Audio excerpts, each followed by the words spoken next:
Welcome back to another episode of We Talk Fit with Mish and Dean.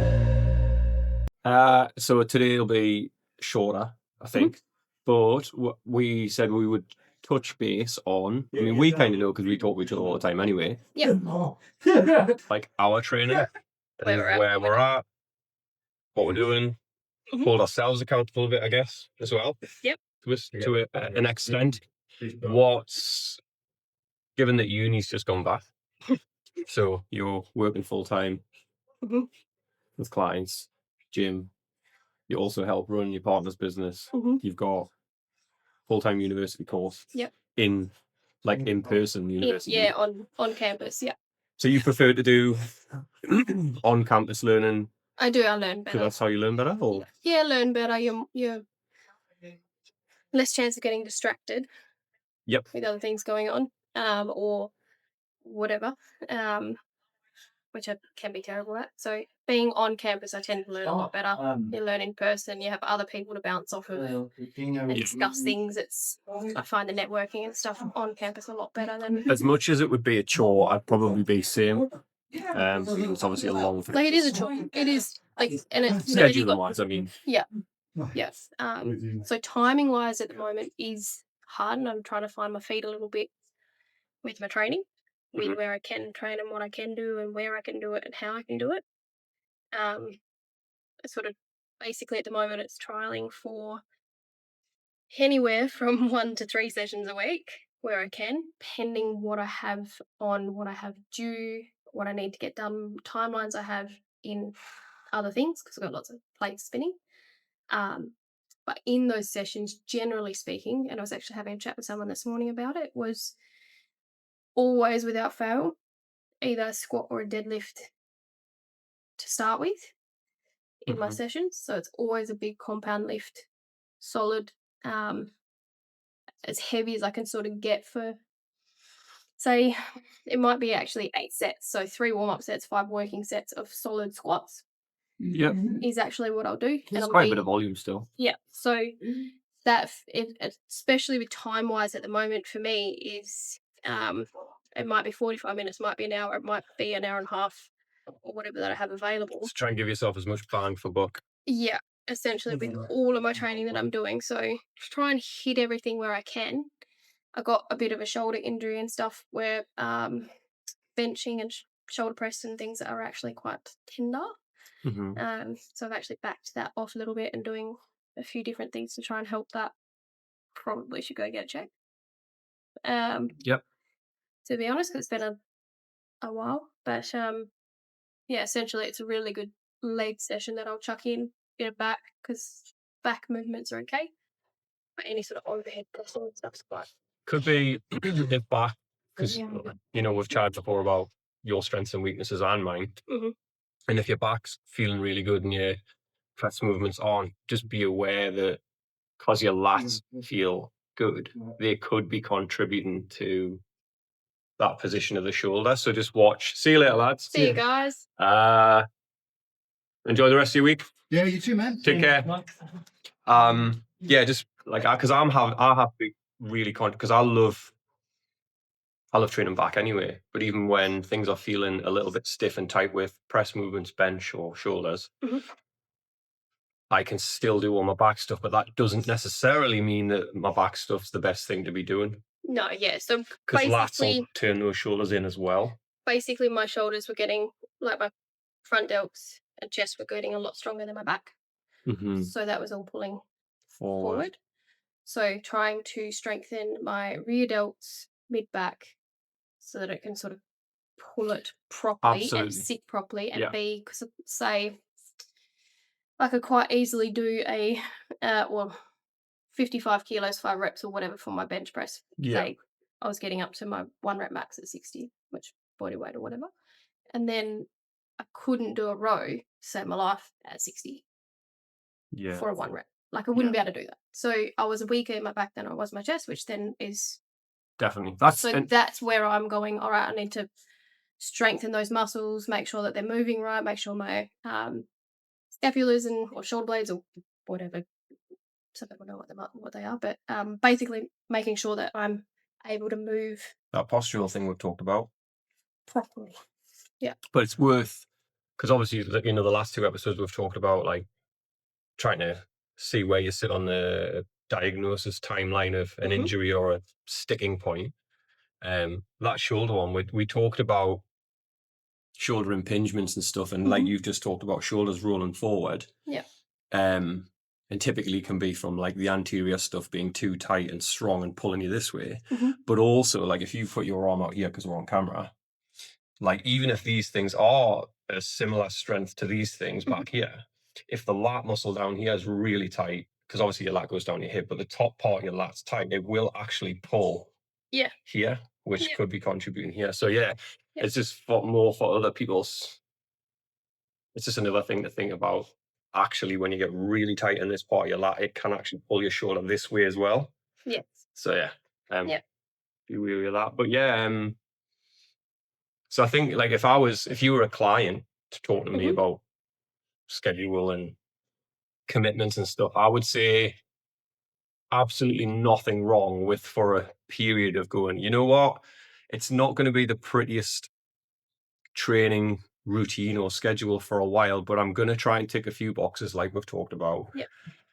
And I'm going to have to wing it at times and squeeze it in here and there. I would just say don't let that become the normal routine. So if it's 3 weeks a month where you go, you know what, we're on a pretty good place, so we're just going to do this for a bit. Go with that, and then hold yourself accountable and say, look, by this point, I want to have this routine relatively set and this one relatively set, and then we can, whether it's we've chatted about maybe it's programming for you again or something. Yeah. That's what I would say to a client. Exactly. So it's probably no different than what we need to do. Yeah, and it's not going to be long when I don't have as many weights spinning. So say like this week we've got a like a general meeting for a club. So I'm treasurer at a mini jet club as well. Which we've got a general meeting this week coming up. We've got events for the next 2 weekends. Then we're off to Carnanara and things like that as well, organising and helping to do some of the stuff around that. And then helping with Scott's business, and those couple of things will quiet down a little bit in between in the next month. And then once that's all done, like I will have more time and I will be able to set myself up a better routine. But I've also got a 5-month-old puppy that I need to walk. So, and want to walk, otherwise she'll tear my house apart. But so it's making sure that I'm still being active, I'm still walking, I'm still doing stuff. It's just not a 5-day a week, hour and a half training session that I used to be able to do. Like it's adjusting around my other commitments and things that are non-negotiable, which we've spoken about, those excuses and stuff. You know, is it a valid obligation or not? Yeah. I've got to be in class, otherwise I fail my units. I've got to take the puppy for a walk, otherwise she's going to tear my house apart. Yeah. You know, I've got to get some work done in my partner's business and help him out with that. And we've got timelines to do those certain things. Yeah. You know, there's all these things that there is timelines for them that they have to be in. Yeah. So they have to come higher up the list. Righto. And then it's also making sure that my recovery is good as well. So my sleep has not been 100%. Because I have been doing a lot of other bits and pieces trying to make everything work, which I know for a fact that if I'm not recovered through my sleep and my water and my food properly, it's actually going to make me go backwards and not forwards anyway. Yeah. So I'm looking at all of those different variables to whether or not I then try and put more pressure and stress on myself and go 5 days, which I just can't at the moment. So it's where I can, when I can, making sure that I'm still moving, still mobile, but not putting unnecessary stress. So not letting that baseline slip too far away, but just knowing when to back the intensity off a bit, and like you say, it's not that it's not a priority, but it's just in the great list of them. It just has to go here for a while, and that's and it's not going to be forever. So I know that some of these things are only going to be for there's definitely the next 3 weeks with timelines that I've got going on. And then I'll be able to actually get into a bit better routine and a bit more in here a bit more and train a bit harder and be able to get that all up and running again. So, yeah.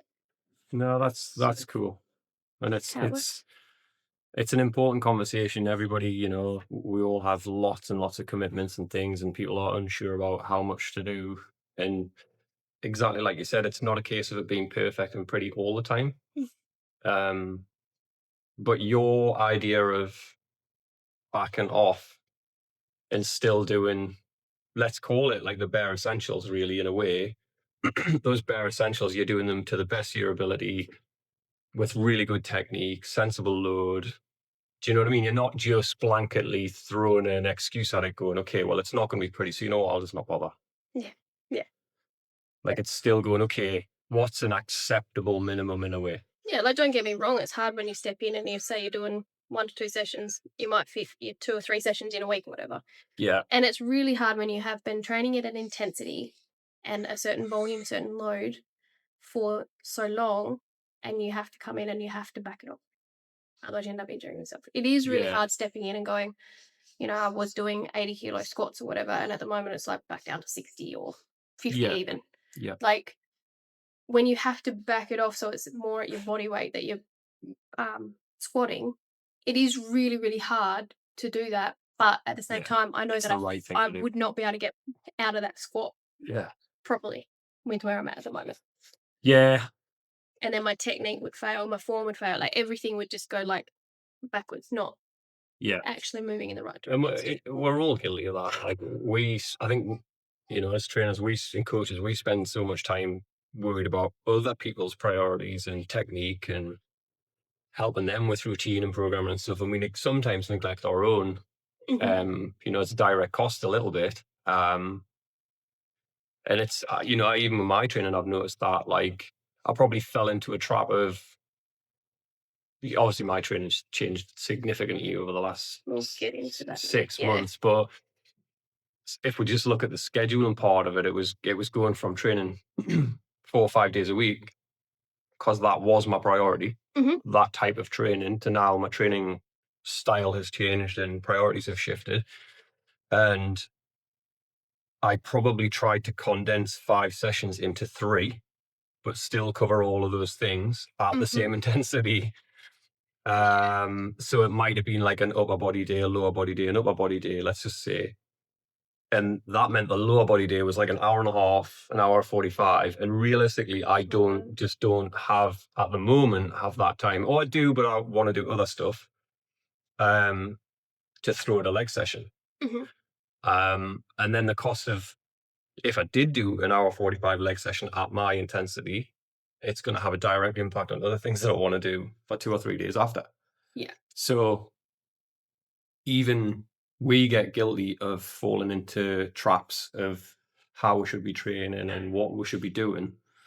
And we'll touch on like how I'm going to program my training and stuff going forward and things. Yeah. Yeah. Optimal versus ideal, and with Um, your training and how to not fall into that trap of this is how I've always trained, this is how I want to train, this intensity I want to do it at, but I want to be able to do this in the next 2 days, which if I train like this, I'm yeah, not going to be able to move properly here.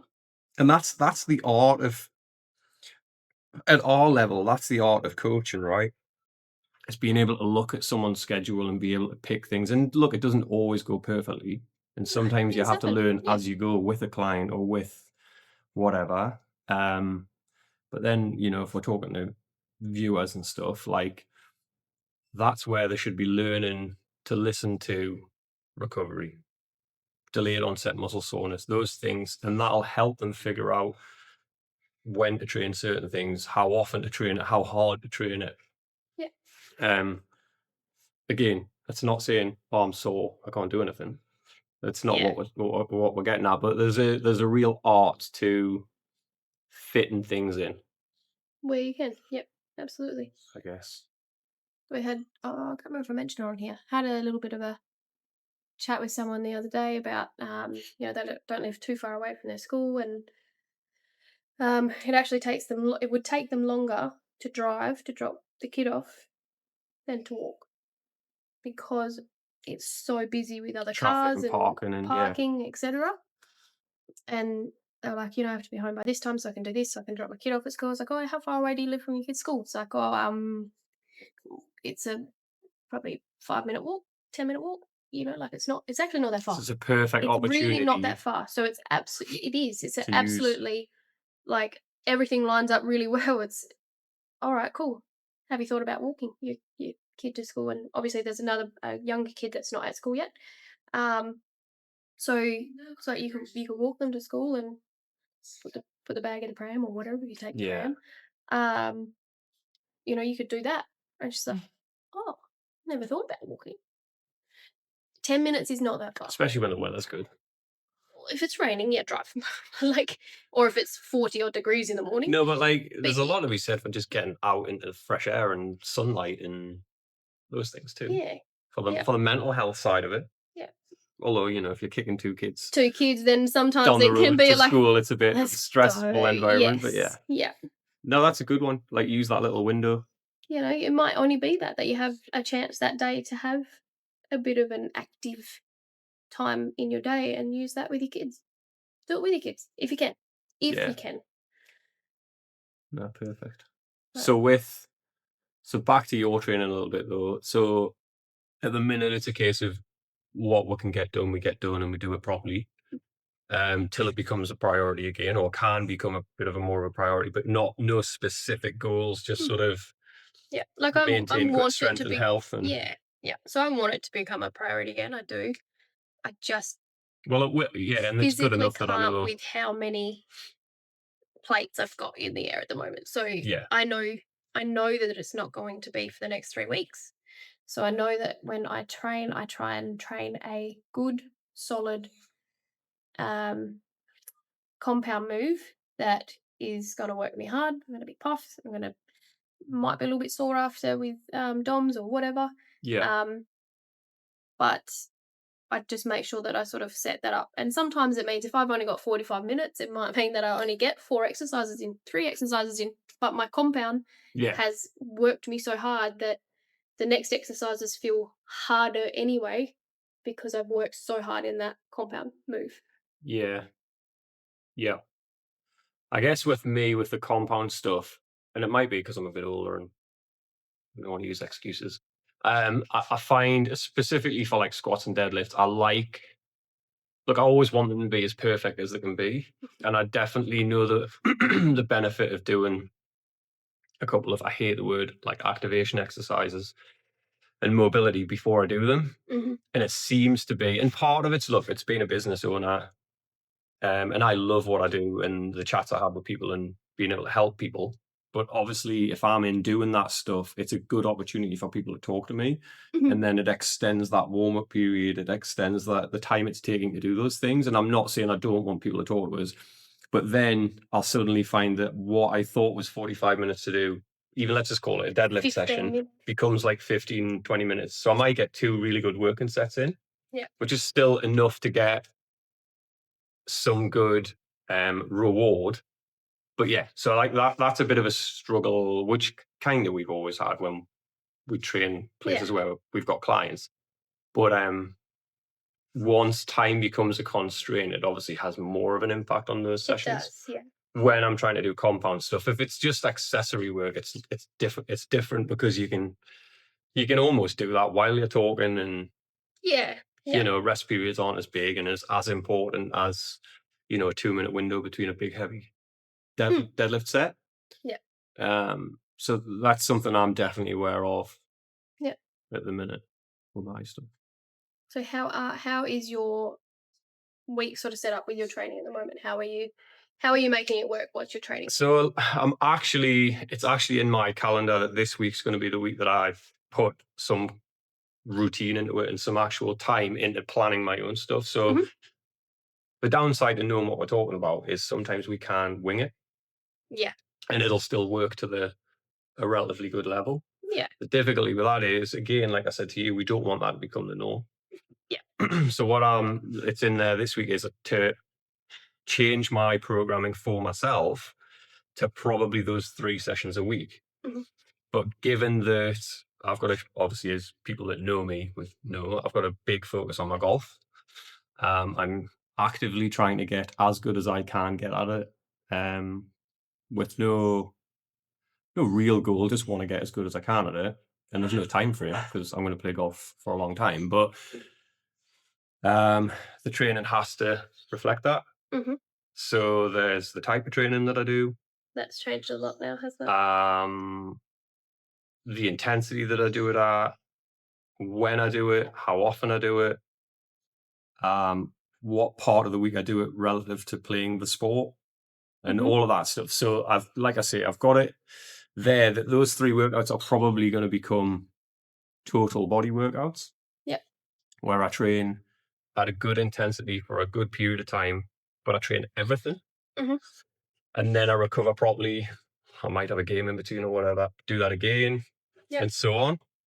And the theory being, for instance, like we mentioned earlier, if I train legs for an hour and a half, like I'm not going to be like I'm going to be fine, and my legs are going to get jacked and stronger, but I ain't going to be the best on the golf course for 2 or 3 days after. Yeah. And at the moment, that can't Your happen because mobility my through the priorities like swing this. and everything like that. Like, you want to be Yeah, able to actually have a nice mobile swing, um, and through your also, drive or through your whatever that you're doing in your golf. But so if you're we, doing those really heavy, you're gonna be stiff, and then you're only gonna be getting like a yeah, um, stuck. so we, even like when we play, typically we walk. We don't often get carts unless I'm playing with the lazy lads. Unless it's 40-degree weather. Well, yeah, but we've played a few rounds in 40-degree weather where we have walked still. And like if we play the local course I play at, it's like just over 7Ks. Mhm. So if you've just trained legs the day before and you're sore and you're walking 7Ks, there's a recipe for disaster there somewhere. So yeah, so with my training, it's very much going to be about, first of all, writing the sessions that are going to help my game, Mhm. but not neglect the basics that I always want to have as a 42-year-old husband and dad. So I Yeah. want to be strong. I want to look aesthetically good because I want to give a good example to my kids. And obviously for my wife, I want to be able to perform and I want to get better at my sport. So there's a few things that But you wanna try and tick in those programs to dictate the exercises that I'll choose. yeah. Um, as that comes around and I start getting into that, I'm going to be throwing some business time into that side of training and coaching because I do think that because we're good at what we do, I think other people could benefit from that. Okay. So whether it's specific coaching for those sorts of things, or we'll talk about that down the line. But there's a few ideas in the pipeline with that stuff, Yep. and also using myself as a bit of a guinea pig for it. Mhm. Okay. We've talked before, more for like younger athletes, but it's the same for, you know, I don't want to put you in my age bracket, but because you're not. It's not that far But, off. there's benefit in some specialized coaching or exercises without it becoming too specialized. Mhm.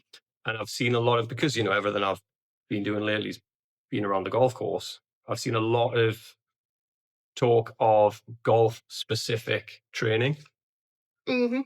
and some of the movements that they have aspiring golfers or wannabe good golfers or whatever doing.